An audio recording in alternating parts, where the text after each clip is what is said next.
हम लोग भगवान की कथा इसलिए सुन पा रहे हैं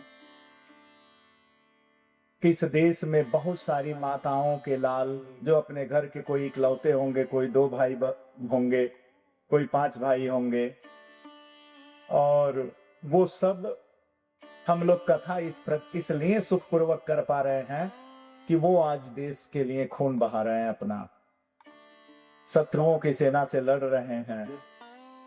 और जो वीर और वीरोचित कर्म है जिसे भगवान आदेश देते हैं, वीर भोग्या वसुंधरा, यह पृथ्वी वीरों के लिए ही बनी है, वीर ही इस पृथ्वी का उपभोग करते हैं। तो वो योद्धा जो है तन मन धन से, एक व्यक्ति के लिए सर्वश्रेष्ठ कर्म उसके शरीर की रक्षा होती है। अपने प्राण की रक्षा करना सर्वश्रेष्ठ कार्य, और जो अपने प्राणों की आहुति देने के लिए, मातृभूमि की रक्षा के लिए शत्रु की सेना के सामने सीना तान के खड़ा हो अपने अस्त्र शस्त्रों से, तो निश्चित है उससे बड़ा बलिदान, उससे बड़ा कर्म और उससे बड़ा दायित्व कुछ भी नहीं हो सकता। हम लोग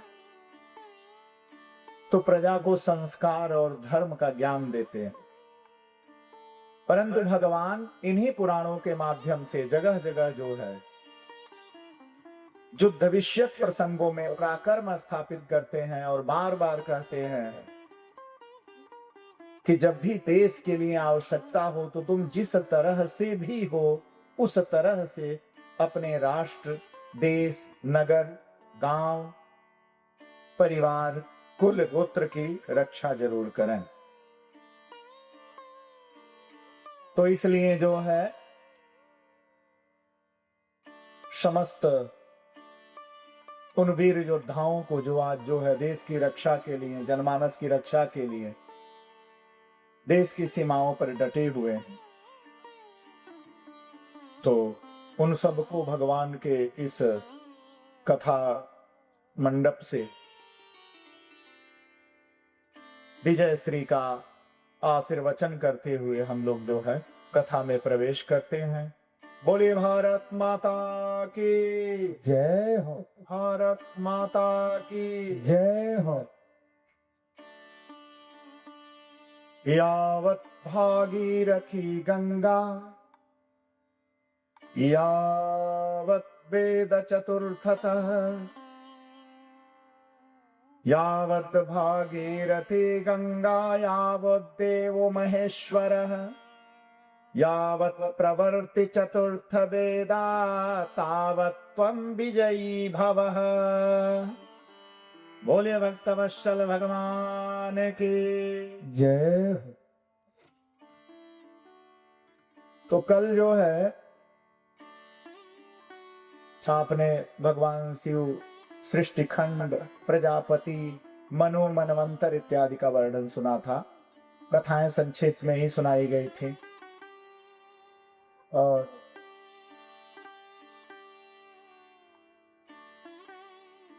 कई कारण बन जाता है ना, तो इस प्रकार जो है आपने भगवान को सुना, राष्ट्र का संकट कटा, राष्ट्र अपने विजय पताका को फहराते हुए धर्म ध्वज के तरफ आगे बढ़ रहा है।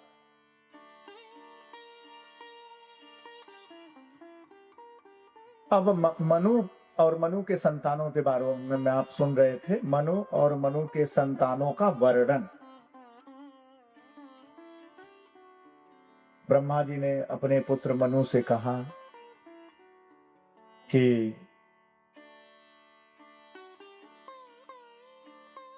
पुत्र, तुमने तो कन्याएं उत्पन्न किया, उन कन्याओं का विवाह हो गया, उनसे उनकी कन्याएं हुई, उनका भी विवाह हुआ और उनसे बहुत सारे संतान और प्रजातियां उत्पन्न हुई। सारी चीजें बताई गई थी, कल जो लोग सुन रहे हैं निरंतर उनको याद होगा। तो अब जब कहते हैं कि तुम पुत्र उत्पन्न करो, तो महाराज मनु कहते हैं कि तात, हम जो पुत्र उत्पन्न करेंगे वे मानवीय संरचना होंगे। मनु और शतरूपा के द्वारा उत्पन्न होने वाले जीवों को ही मनुष्य कहा गया। मनु और शतरूपा से उत्पन्न होने के कारण ही हम सबको मनुष्य कहा जाता है, मानव। तो महाराज मनु ने कहा कि पिताजी हम पुत्रों को प्राप्त करके क्या करना है? तो उन्होंने कहा कि बेटा प्रजा की वृद्धि करना है, क्योंकि ब्रह्मलोक और आकाश मंडल में प्रजा की वृद्धि जो है उतनी सहजता से नहीं हो सकती। और मेरे पिता अर्थात नारायण का आदेश है कि राजस प्रजा की वृद्धि होनी चाहिए। राजस प्रजा की वृद्धि का वर्णन जब करते हैं महाराज मनु, ब्रह्मा जी आदेश देते हैं तो मनु कहते हैं कि राजस प्रजा के लिए मुझे पृथ्वी चाहिए, अलग लोक चाहिए। अर्थात वह लोक मुझे दिख नहीं रहा। ब्रह्मा जी को ध्यान आता है, ब्रह्मा जी ने कहा कि सृष्टि के साथ ही देवी पृथ्वी का निर्माण हुआ था और उस देवी पृथ्वी का निर्माण मैंने देखा था, क्योंकि जब मेरी उत्पत्ति हुई थी तो मेरे पिता भगवान नारायण के कर्ण छिद्रों से दो असुर उत्पन्न हुए थे, मधु और कैटभ। और 5000 वर्षों तक निरंतर युद्ध चला था, जिस युद्ध में उन दोनों को भगवान नारायण ने पराजित किया था। उन्होंने भगवान से अपने मृत्यु का वरदान मांगा था कि जहां जल न हो वहां मुझे मारना। तो भगवान ने देखा चारों तरफ सृष्टि का समय था, चारों तरफ जल ही जल था, तो मारते कहां? उस समय पृथ्वी तो थी नहीं।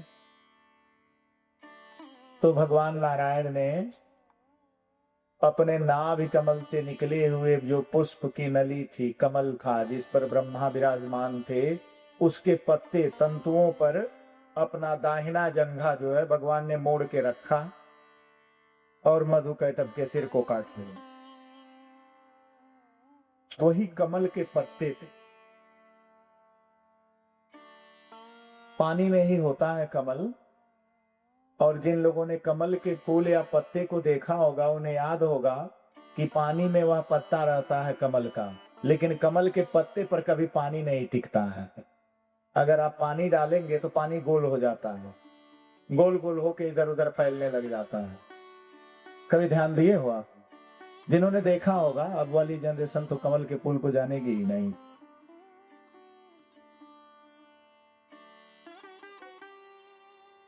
तो वह आदिकाल का पुष्प है कमल, और वह बताता है कि मैं पानी में रहते हुए भी पानी से अलग हूं,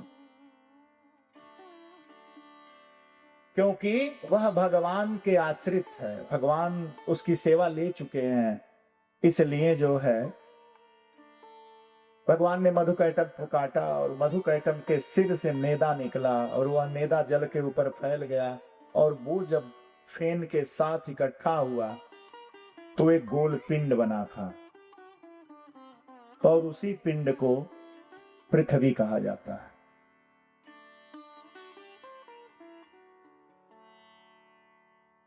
तो यह जो पृथ्वी है, मधु कैटभ के मेदे से बनने के कारण ही संस्कृत में इसे मेदिनी कहा जाता है। धरती का एक नाम मेदिनी भी है, और जब यह झगड़े के कारण ही बनी है, पृथ्वी का गुण तामस है और पृथ्वी मधु कैटभ के रक्त और मेदे से बनी हुई है, तो रक्त और मेदे से बनने के कारण ही जब स्त्रियां प्रसूता होती हैं, गर्भिणी होती हैं, तो कहा जाता है मिट्टी मुंह में मत डालना। क्योंकि मिट्टी मुंह में डालेंगी तो होने वाली संतान जो है क्रूर और झगड़ालू होगी। इसीलिए बचाया जाता था, पहले से लोग डांटते थे इसीलिए। और देवी पृथ्वी जो है मधु कैटभ के युद्ध के कारण बनी हुई है, इसलिए आज भी संसार में सबसे ज्यादा लड़ाई मार काट इस पृथ्वी के लिए ही होता है। चाहे वो किसी देश की सीमा हो, या खेत की मेढ़ी हो, या घर का ईंटा इधर का उधर हो गया हो, किसी ने खिड़की खोल दिया हो तो उसके लिए भी गोलियां चल जाती है, क्योंकि इसका निर्माण ही इसीलिए हुआ। जब ये बन गई थी तो इसमें आवाज आने लग गई थी, और एक रोते हुए कन्या की भांति आवाज आ रही थी सुसुकते हुए। तो भगवान नारायण ने पूछा था कि तुम रो क्यों रही हो? तो उन्होंने कहा कि एक तो मेरा जन्म जो है मधु कैटभ से हुआ है, दूसरा मैं समुद्र पे घूम रही हूं, और तीसरा मेरा कोई रक्षक नहीं है। और जब मेरा कोई रक्षक नहीं है तो मैं सदैव निरादर का शिकार हो जाऊंगी, मेरा कोई आदर नहीं करेगा। तो भगवान नारायण ने मुस्कुराते हुए जो है पृथ्वी को समुद्र पर रहने का वरदान दिया। उन्होंने कहा तुम समुद्र पर निवास करो, मैं तुम्हें लोक देता हूं, और जिस लोक पर तुम निवास करोगी उसे भूलोक कहा जाएगा। कालचक्र की गणनाएं वहां जो है कालांतर में प्रकट होंगी।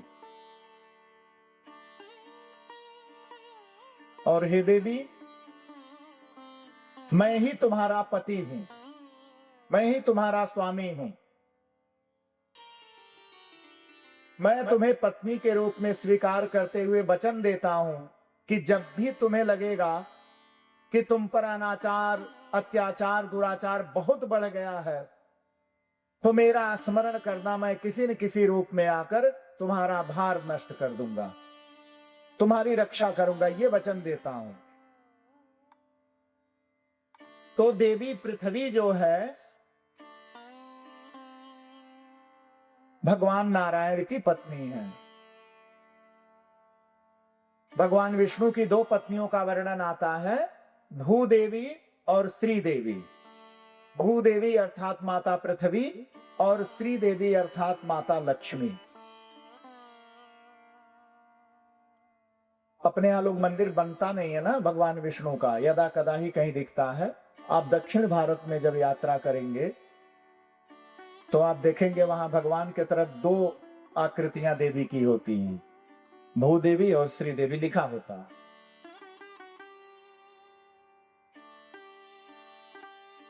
तो इस प्रकार जो है ये दोनों देवियां भगवान विष्णु की अर्धांगिनी हैं, और संसार के मनुष्य यही रहस्य नहीं समझ पाते हैं। अच्छा, गांव में, शहर में, नगर में एक कमजोर व्यक्ति की पत्नी का भी हाथ कोई पकड़ ले तो लड़ाई तो होती ही है। उबल भर तो बेचारा विरोध करता है कि नहीं करता है।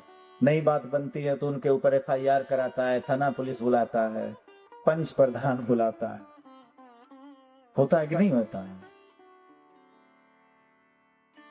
और अगर बलशाली है, किसी ने छेड़ दिया तो मार डालता है, यही होता है।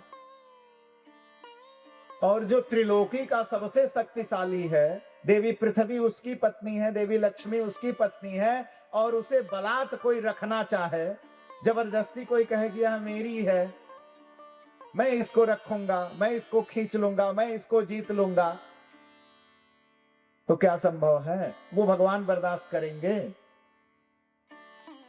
इसलिए वैदिक काल से लेकर और आज तक ये दोनों किसी की नहीं हुई भगवान के सिवा, और संसार अपना मानते मानते मर जाता है, लड़ जाता है, जाता है, आता है, इसी में लगा रहता है, पर ये किसी की नहीं होगी। तो ये जीवन का रहस्य है इसे याद रखते रहिए। और जब पृथ्वी और लक्ष्मी की बात आए तो उनको दबाने का प्रयास मत करिए, क्योंकि बड़े बड़े चक्रवर्ती नरेश भी चले गए। जीवन में सदैव धर्म का संग्रह करिए।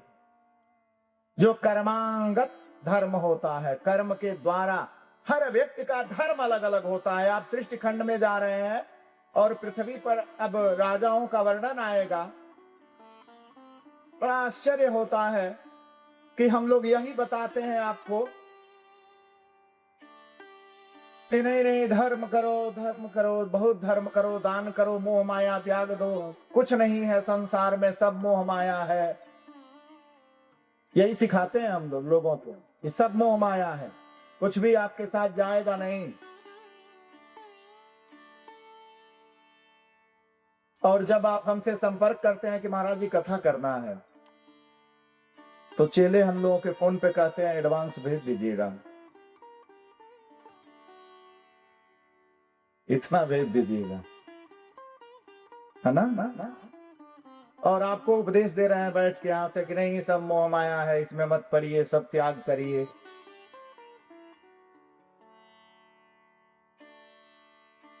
धर्म यह नहीं कहता है।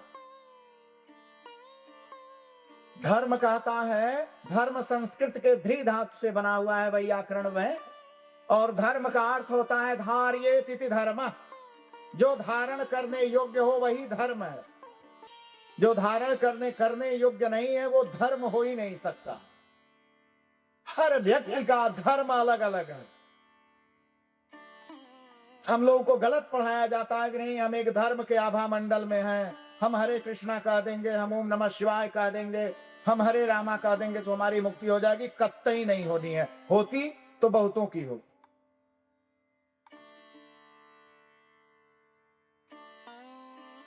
क्योंकि कर्मांगता यतो धर्म, धर्म सदैव कर्म के अंगों का एक माध्यम है, न कि स्वतंत्र है। क्योंकि अगर वो फ्री होता, स्वतंत्र होता, एक विशिष्ट होता, तो सबका धर्म अलग अलग नहीं होता। क्योंकि जब आप जन्म लेते हैं तो आप जातक होते हैं, आपका धर्म शिशुवत धर्म होता है। अवधूत धर्म में होते हैं ना, आपको मल मूत्र का ज्ञान होता है, न दर्द का ज्ञान होता है, न पीड़ा का ज्ञान होता है, न माता पिता का ज्ञान होता है, कुछ नहीं होता। आप तो सभी लोग अपनी गोद में उठाते रहते हैं, चुचकारते हैं, दुलारते हैं, पुचकारते हैं, वो शिशुवत धर्म रहता। जब आप 5 वर्ष के हो जाते हैं तो वो धर्म आपका बदल जाता है।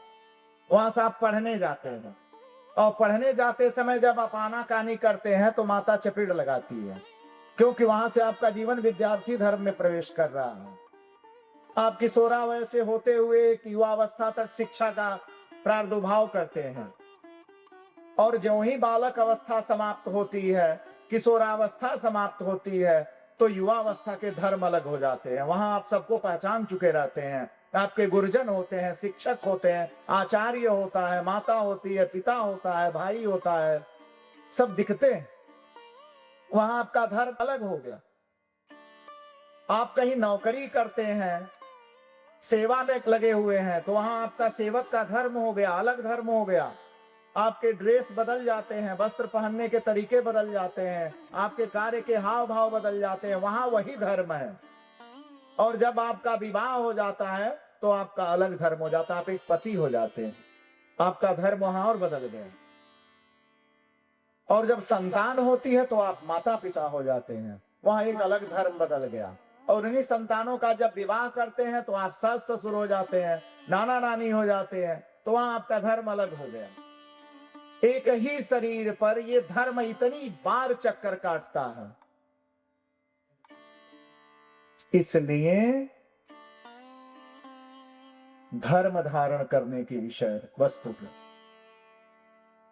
धर्म परिवर्तनशील है, समय के अनुसार बदलता रहता है। इसलिए समय और अवस्था के अनुसार धर्म को पहचान के और धर्म में प्रवेश करें, वही कर्म जो है फल के रूप में प्रकट होते हैं और फल के रूप में प्रकट होकर आपके मुक्ति का मार्ग प्रशस्त करते हैं। यही सच्चाई है। क्योंकि जिस प्रकार आप मनोयोग पूर्वक खेती करते हैं, उसके घास फूस का निराई गुड़ाई कर देते हैं, बढ़िया से उसका देखभाल कर देते हैं, समय पर पानी दे देते हैं, बीज की रक्षा कर देते हैं, तो सुंदर फसल होती है, पूरा घर अन्न से भर जाता है। और आपने ध्यान नहीं दिया तो उसमें घास फूस जम जाते हैं, फसल नष्ट हो जाती है, कीड़े लग जाते हैं, पशु खा लेते हैं। जब उसकी रखवाली नहीं करते हैं, कृषक धर्म का पालन आपने नहीं किया, तो आपकी फसल निश्चित ही नष्ट हो जाती है। अच्छा से अच्छा बीज डाल दीजिए और अच्छा से अच्छा उसका जो है खेत की तैयारी कर दीजिए, लेकिन आपने देखभाल नहीं किया था, इसलिए आपकी फसल अच्छी नहीं हुई, नष्ट हो गई और कीड़ों से खा के बची हुई फसल आपके घर पहुंची।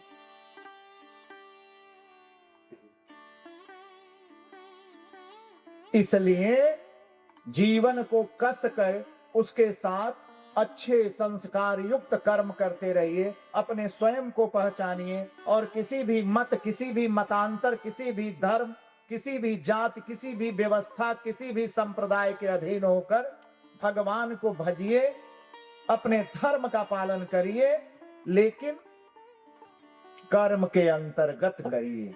कर्म के विरुद्ध जाकर जिसने भी धर्म का आश्रय लिया वह कभी सफल नहीं हुआ, लोक निंदा का शिकार हुआ वह। तो इसलिए जो है अपने स्वधर्म का पालन करते हुए और भगवान का स्मरण करते हुए अपने कर्मों में लगे रहिए। भगवान ने अर्जुन को यही उपदेश दिया था। अर्जुन ने कहा था भगवान से कि करने में हिंसा है, आप मुझसे क्यों कराना चाहते हो? मुझसे युद्ध के लिए कह रहे हो, युद्ध करूंगा तो हिंसा है। तो भगवान ने हंसते हुए कहा था कि पार्थ, जथा अग्निस्धूम्रो तथा, जिस प्रकार धुआं है तो आग भी होगी, उसी प्रकार जीवन में कर्म है तो उसमें हिंसा भी होगी। उस हिंसा का परिमार्जन करना ही तपस्या है। अग्निहोत्र करना, व्रत रहना, भगवान की कथा सुन रहे हो, कीर्तन करना, अपने दायित्व का निर्वहन करना, राष्ट्र, धर्म, जाति, गोत्र, कुल के प्रति।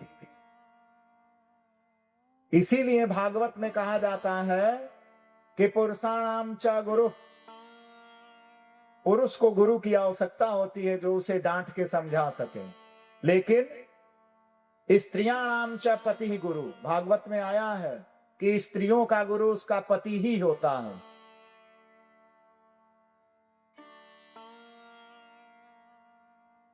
भागवत में ही आता है। इसलिए जो है पति अनुकूल आचरण करना सबसे बड़ा धर्म है स्त्री जाति के लिए। अब पति को भी समझना चाहिए कि भाई आप एक नियम पूर्वक जो है अपने धर्म का पालन करो। पति का जो धर्म है आप उसे कटुवाक्य में बात करो, वह भी मनुष्य है, आपसे श्रेष्ठ है, उसकी श्रेष्ठता सिद्ध है। आप सुन रहे हैं कल से ही, पहले वो आई थी फिर आप आए, स्वतः श्रेष्ठता सिद्ध है।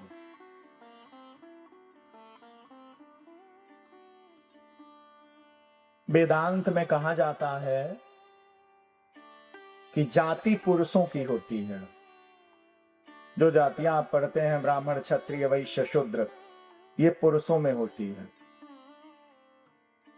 स्त्री में जाति नहीं होती। संस्कृत पढ़ेंगे और संस्कृत का जब व्याकरण पढ़ेंगे तो उसमें आता है पुल्लिंग, स्त्रीलिंग, नपुंसकलिंग। और जब आप भागवत इत्यादि पुराणों में जाएंगे, वेदों में जाएंगे, तो वहां स्त्री जाति आता है।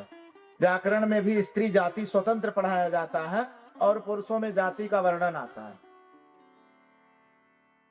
तो एक तो वो स्वतः स्वतंत्र है दूसरा, स्त्रियां इस लोक की नहीं है, वो पृथ्वी लोक की नहीं,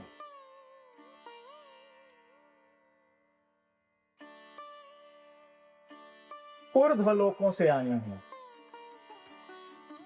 ब्रह्मा जी के विशिष्ट आग्रह पर,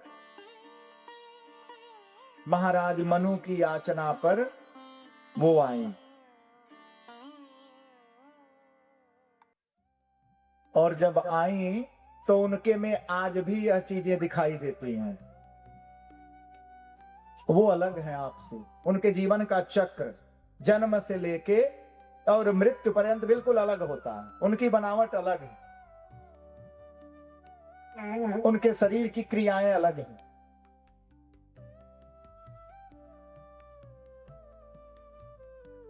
ये चीजें जानने और महसूस करने की, कभी आप लोग पढ़ते ही नहीं हैं इन विषयों पर। बड़ी पीड़ा होती है कि जो समय आपको अपने संतानों को देना चाहिए, जो समय पति को देना चाहिए, जो समय घर के श्रेष्ठ जनों को देना चाहिए, जो समय अपने पुराण इत्यादि के अध्ययन में देना चाहिए, अनर्थ वार्ता प्रलाप में वो समय निकाल देती है।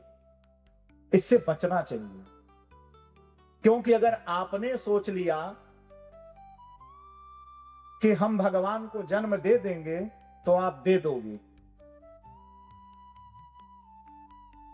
क्योंकि जितने वीरों को आप पढ़ती हैं वो सब किसी माता के ही पुत्र थे, वो पृथ्वी फाड़ के नहीं निकले थे। पृथ्वी फाड़ के निकलने का अगर कोई प्रकरण आता भी है तो वो माता सीता का आता है, राम जी का नहीं आता। अग्नि से किसी के प्रकट होने का प्रकरण आता है तो देवी द्रौपदी का आता है, भगवान कृष्ण का नहीं आता।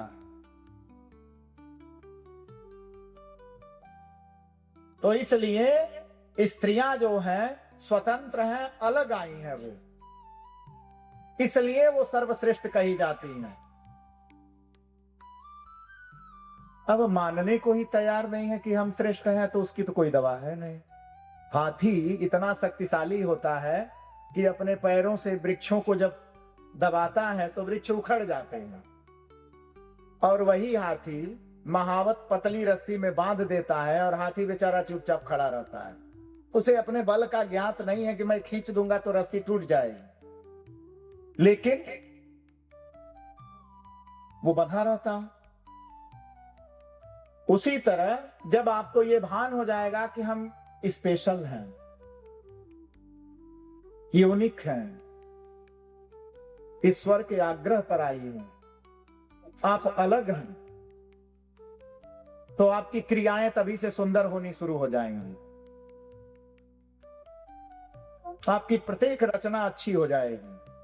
और जब तक आप यह मानने को तैयार नहीं हैं तब तक आपकी रचना अच्छी नहीं हो रही है, क्योंकि आप गुत्थम गुत्था में लगी हुई हैं। तो कैसे होगा? क्योंकि आप जो लोग जाते हैं अंतरिक्ष में, जो यात्रा करते हैं, तो अंतरिक्ष में जाने के बाद हड्डियां कमजोर हो जाती हैं और वहां गुरुत्वाकर्षण का अभाव होता है। बहुत सारी दिक्कतों का सामना करना पड़ता है उनको, स्पेशल ड्रेस, स्पेशल दवाएं लेके जाते हैं। उसी तरह स्त्रियां पृथ्वी पर जन्म लेती हैं, इन्हें भी यहाँ के वातावरण में बहुत सारी असुविधाएं होती हैं। पुरुषों के अपेक्षा सबसे ज्यादा सूर्य की किरणों का दुष्प्रभाव स्त्रियों पर ही होता है। पुरुष को धूप लग जाए तो वो ठीक रहता है, अगर स्त्री को धूप लग जाए तो उसके त्वचा में जो है रोग उत्पन्न हो जाते हैं। बहुत ज्यादा धूप लग जाए तो त्वचा संबंधी रोग हो जाते हैं, नाना प्रकार के विकार हो जाते हैं। सबसे ज्यादा पूरे भारत में थायराइड और विटामिन डी की समस्या महिलाओं को ही होती है।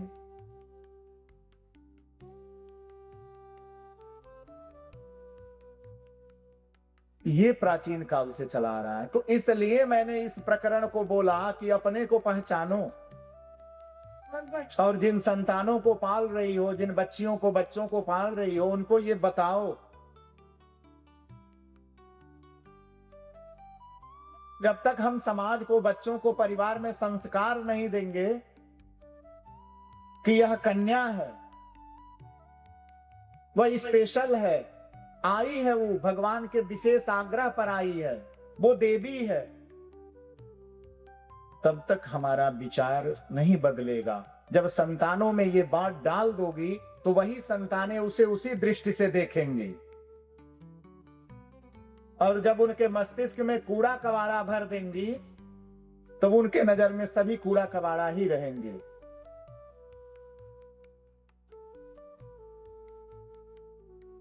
इसलिए इन चीजों को आप लोग आज से ही शुरू करो।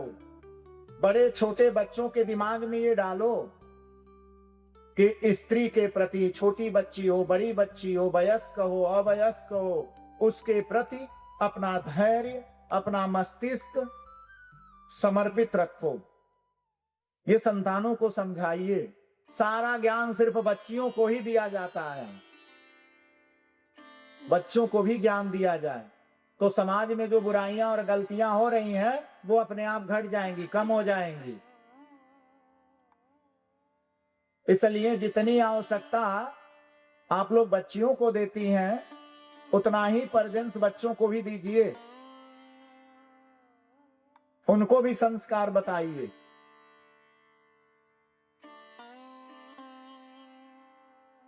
तो इस तरह माता पृथ्वी को याद किया ब्रह्मा जी ने कि मेरे साथ ही वो बनी थी, पर वो कहीं दिख नहीं रही हैं माता पृथ्वी। ब्रह्मा जी ने चारों तरफ दृष्टि दौड़ा लिया, कहीं देवी पृथ्वी नहीं दिख रही हैं। ब्रह्मा जी बड़े दुखी हुए।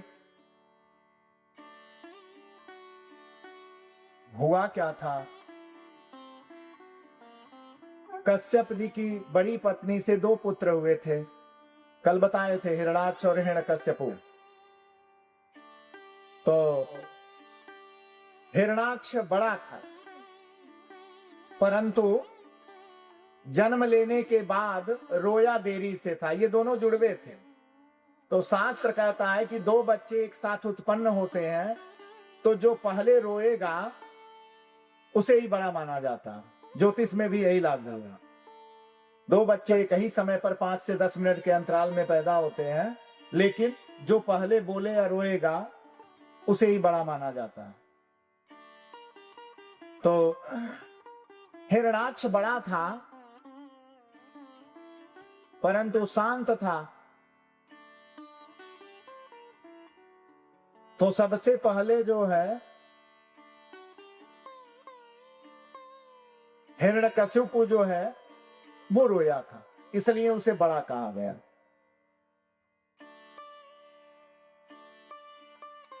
तो इस प्रकार जो है हिरणाक्ष बड़ा शक्तिशाली था।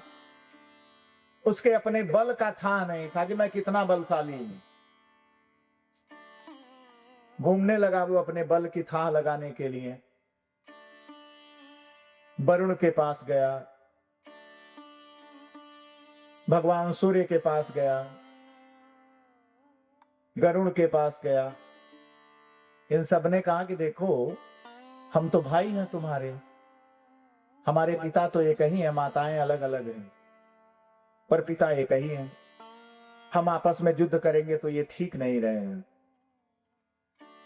बड़ी परेशान हुआ, खिन्न मन से जो है अपने हाथों को देखते हुए, भुजाओं को देखते हुए, चिल्लाते हुए घूम रहा था। तब तक नारद जी मिल गए। नारद जी मिले तो दौड़ के जाके प्रणाम किया नारद जी को। प्रणाम करके और नारद जी से कहता है कि मैं बड़ा बेचैन हूं, मेरा एक समस्या है, उसका समाधान कर दीजिए। नारद जी ने कहा बता, इधर आकाश मंडल में कहां घूम रहा है? उसने कहा कि मेरे जोड़ का कोई बली व्यक्ति नहीं मिल रहा है जिससे मैं अपने बल का वजन कर सकूं कि मैं कितना ताकतवर हूं। मेरी भुजाओं में खुजली हो रही है और ये शांत होने का नाम नहीं ले रही। नारद जी ने कहा कि बेटा, अब तुम्हारे जो भुजाओं का बल है उसका नाप तौल भगवान विष्णु कर सकते हैं, और तो कोई नहीं कर पाएगा। कहां कहां मिलेंगे बताओ, मैं चला जाऊंगा। तो नारद जी ने कहा मैं 2 उपाय जानता हूं, कहो तो मैं उनका पता बता दूं जहां चले जाना, या ऐसा कार्य बता दूं वो खुद ही तुम्हारे पास चले आएंगे। तो कहा ये ठीक है, कुछ ऐसा उपाय बता दो कि खुद ही मेरे पास चले आए। तो कहा ठीक है। नारद जी ने कहा कि उनके किसी भक्त या उनके किसी अधिकृत जन का पीड़ा पहुंचा दे या खींच ले, अतिक्रमण कर दे, आ जाएंगे बेचैन होके। तो कहा यहां कौन है? आप तो हमारे दादा लगते हो, हम आपको तो कुछ कह ही नहीं सकते, आप भी भगवान के बड़े भक्त हो। वो उसी समय समुद्र में, अंतरिक्ष में घूमती हुई पृथ्वी दिख गई। नारद जी ने हाथ दिखाया, नारद जी ने कहा ये क्या घूम रही है, भगवान की बहुत प्रिय है, इन्हें उठा लो। नारद जी कह के चले गए। नारद जी का जो कार्य है वो कर देते हैं अपना। नारद जी कह के चले गए, इसने आओ देखा न ताओ देवी पृथ्वी को पकड़ लिया और पकड़कर रसातल लेकर चला गया, समुद्र के अंदर प्रवेश कर गया। और गया तो वहां ले जाके पृथ्वी को रख दिया, और रख कर थोड़ी देर तो जगा था, बैठा था, देख रहा था, और देवी पृथ्वी को धमका रहा था कि बुला उसको जो तुम्हारा स्वामी है। फिर जो है अपना सिर पृथ्वी पर रख के सो गया। इतना बड़ा था कि देवी पृथ्वी को तकिया की तरह लगा लिया था। अब जो है इधर ब्रह्मा जी जो है चारों तरफ देख रहे हैं, कहीं भगवती पृथ्वी दिख नहीं रही है। ब्रह्मा जी बड़े दुखी हैं, अपने पुत्र मनु को पृथ्वी देना है। अंततो गत्वा ब्रह्मा जी जो है इधर उधर देख रहे थे, तब तक नारद जी आए। नारद जी मिलते हैं, पिता को प्रणाम करते हैं, कहते हैं नारद तुम त्रिलोकी का भ्रमण करके आ रहे हो, तुमने कहीं देवी पृथ्वी को देखा? नारद जी ने कहा देखना क्या है, आपका पौत्र हिरणाक्ष उठा के रसातल में ले गया है। ब्रह्मा जी ने कहा ये तो बड़ा कठिन बात है, भाई तो हमारा प्रपौत्र है, उसको न श्राप दे सकते हैं न कुछ कह सकते हैं, क्या करें? ब्रह्मा जी जो है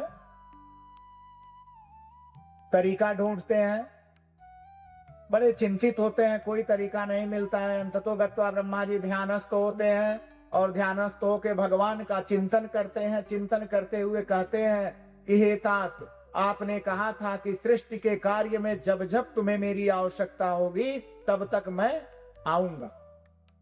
अब मैं संकट में हूं, आप हमारी रक्षा करिए। ब्रह्मा जी ऐसा सोच रहे थे, तब तक ब्रह्मा जी को छींक आई बहुत तेज, और ब्रह्मा जी को छींक आई तो ब्रह्मा जी ने छींका तो उनके नाक से एक कीड़ा निकला, अंगूठे के आकृति का। ब्रह्मा जी घबरा गए कि भाई ये क्या है। जो सृष्टि ब्रह्मा करते हैं उन्हीं ब्रह्मा से एक नई जीव, एक नई सृष्टि उत्पन्न हो रही है, जो ब्रह्मा जी की इच्छा नहीं है। वो कीड़ा निकला और देखते ही देखते वो बड़ा होने लगा उस समुद्र में, और अचानक जो है वो बहुत बड़ा हो गया। जब गाय का दूध निकालते हैं तो जो फेन होता है, गाय के दूध का फेन, ताजे दूध का जो फेन होता है, उस फेन की आकृति के रंग का था वो, सफेद रंग का बिल्कुल, और वह विराट रूप में प्रकट हुआ। वो एक सूकर की आकृति थी, वाराह सूकर की आकृति थी, और वो प्रकट हुआ। और प्रकट होने के बाद घुरघुराते हुए उसने ब्रह्मा जी की तरफ देखा, और देखते हुए उसने कहा कि मैं अभी जो है पृथ्वी को उपस्थित करने का प्रयास करता हूं। सप्तऋषियों का मंडल हाथ जोड़ के खड़ा हो गया। सप्तऋषियों ने, ब्रह्मा जी के पुत्रों ने, पौत्रों ने, ब्रह्मा जी सहित सभी विद्याधरों ने देख कर यह जान लिया कि हो न हो यह भगवान विष्णु है। तो वह जो है श्वेत वाराह कल्प का उदय हुआ उसी समय से, जिसे आप संकल्प इत्यादि में श्वेत वाराह कल्प के नाम से उच्चारण करते हैं।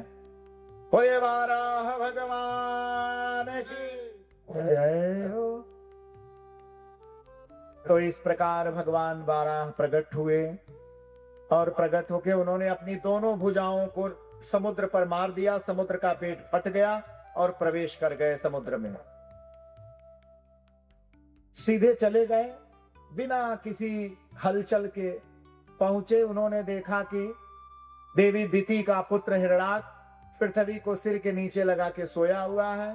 भगवान वाराह ने पृथ्वी को धीरे से खींच लिया और खींच के अपने दाढ़ों पर रख लिया। दाढ़ माने दांत, शूकर के दांत निकले होते हैं ना बड़े बड़े, आप लोग जंगल पास में देखे होंगे।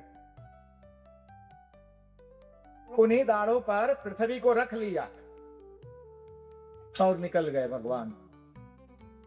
अब सोने वालों का तकिया खींचेंगे तो बड़ी जल्दी उनकी नींद जो है उचक जाती है। जो तकिए के आती हैं उनकी तकिया खींचती है तो नींद बड़ी तेज उचकती है। हिरणाक्ष की भी नींद खुल गई। चारों तरफ देखता है, कब तक देखता है कि कोई लिए जा रहा है पृथ्वी को। अपनी गदा उठाता है और पीछे पीछे चिल्लाते हुए दौड़ता है, अरे चोर है तू, ठहर जा, रुक जा, कौन है, क्यों लेके जा रहा है, यह मेरी संपत्ति है, कहते हुए पीछे पीछे चला जा रहा है। भगवान लड़ाई झगड़ा नहीं चाहते। भगवान चुपचाप जो है सुनते हुए चले जाते हैं। पीछे पीछे गाली देते हुए जाता है। बहुत भद्दी भद्दी दुरुक्ति का प्रयोग करता है। संस्कृत में दुरुक्ति का हिंदी में अनुवाद करेंगे तो होगा गाली गलौज। संस्कृत में गाली गलौज को दुरुक्ति कहा जाता है। तो चला जाता है। अंत में जो है भगवान पहुंच गए समुद्र की तलहटी पर, ऊपर आ गए हैं भगवान। और चक्रवाल नामक एक पर्वत है, शैल है, उसके ऊपर भगवती पृथ्वी को झुक के रख रहे हैं। तो भगवान झुके हुए हैं रखने के लिए, तब तक पीछे से गदा चला के भगवान की गर्दन पर मार देता है हिरणाक्ष। और भगवान के गर्दन से गदा टकरा के उछलती है तो भगवान के गर्दन के बाल उखड़कर पृथ्वी में जाके चिपकते हैं। तो जो बाल भगवान के चिपके थे उससे 3 वनस्पतियां उत्पन्न हुई, कुशा, तिल और जौ। इन्हें हविष्यान कहा जाता है। ये वैदिक युग के हैं। इन तीनों के बिना न विवाह होता है न श्राद्ध होता है, नहीं होता है। ये 3 अगर न हो तो ये न विवाह होगा न श्राद्ध होगा, दोनों कार्य नहीं होगा। होगा भी तो पूरा नहीं माना जाता है। ये तीनों भगवान विष्णु के पुत्र हैं और चूंकि अपने पिता वाराह से उत्पन्न हुए हैं, वाराह रूखा होता है, इसलिए इन तीनों में अपने पिता का गुण पाया जाता है। ये तीनों रूखे हैं। जौ भी चुभता है, तिल में भी रोए होते हैं और कुश भी काट देता है। अगर कुशा को गलती से हाथ इधर उधर हुआ तो तुरंत काट देता है। ये तो अंदाज होगा ना, देखा होगा आप लोगों ने। इसलिए घर में इन तीनों को रखना चाहिए।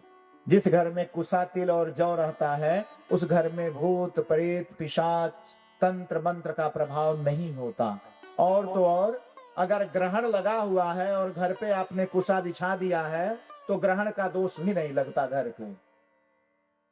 इसलिए जो है पिसे हुए अन्न इत्यादि में, चावल इत्यादि के टोकरी में कुशा डाल देते हैं। जब ग्रहण इत्यादि लगता है तो उसे ढक देते हैं तो उसका दोष समाप्त हो जाता है।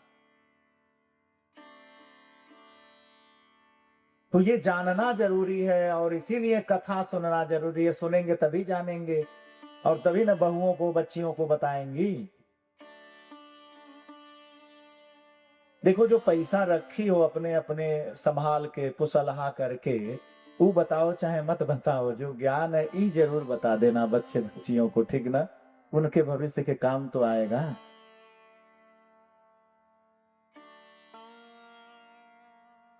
तो जो है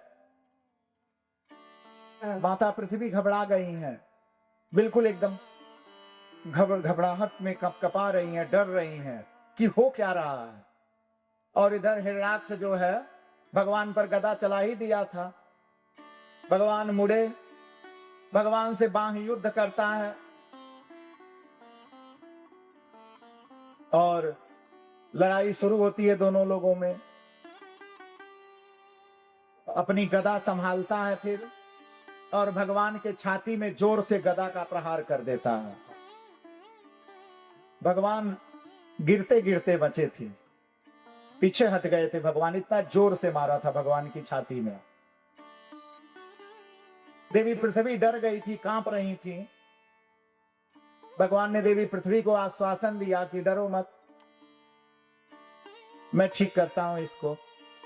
भगवान मुड़े, हिरण्याक्ष के साथ भगवान क्रीड़ा उसी प्रकार कर रहे हैं जिस तरह गरुड़ सांपों के साथ खेलते हैं। उसी तरह खेलते खेलते भगवान ने हिरण्याक्ष को एक हाथ से पकड़ा और एक हाथ से जोर का तमाचा मारा उसके गाल पर, और इतना जोर से मारे कि वहीं चक्कर काटते रह गया और चक्कर काट के गिरा, उसके मुंह से रक्त निकला और मर गया।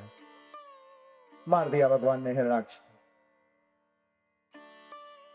घबराई हुई देवी पृथ्वी है, इस क्रिया में भगवान को श्रम हो गया। भगवान के शरीर से समुद्र, और समुद्र का पानी जो है खारा होता है, तो समुद्र और भगवान के श्रम जन्य श्वेत कण पसीना, ये जो है पृथ्वी पर टपक के गिरे और उससे देवी पृथ्वी को गर्भ रहा और उनको एक पुत्र हुआ। तो वो पुत्र कौन हुआ, कौन था,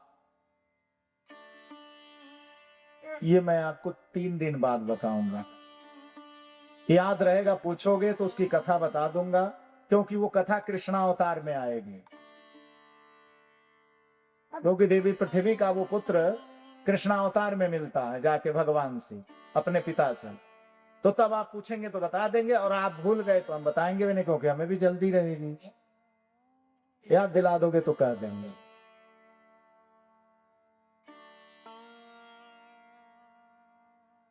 तो इस प्रकार भगवान ने देवी पृथ्वी की स्थापना किया, पृथ्वी प्राप्त हो गई।